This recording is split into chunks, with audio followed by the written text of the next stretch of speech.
anthu akumpoto ndi awa amatengedwa ngati agalu, ena ndi awa abushiri akuzunzidwa awa mwina khandi akutengedwa chifukwa chokuti ndi akumpoto koma akanakhala wawo ndi atamupangira njira zokuti amutetezere. Boma lokuba kwambiri, boma lomvesa chisoni. Chimene mukuziwa inu ndikupanga mapasipoti kuwapangira anthu akunja zigawenga zimene zinabwera Malawi muno muzina lokuti lifuna lithandize Cyclone Freddy. Amalawi ziwani kunena kuti mapasipoti athu akuno ku Malawi sali wotetezedwa chifukwa cha mtima wokuba. Tikunena pano pa maiko ngati America, Britain atika pa red flag kunena kuti ngati sitikonza bwinobwino passport yathu ndiye kuti palibetu anthu kuyenda kupita kunja maiko ngati ku America, Britain, Germany, France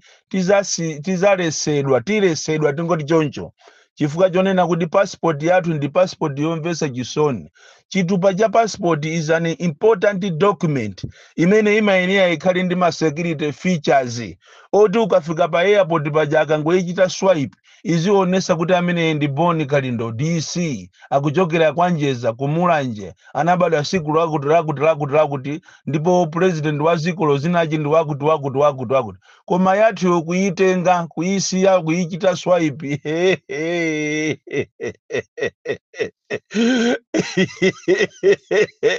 Hey, igolesa mphepo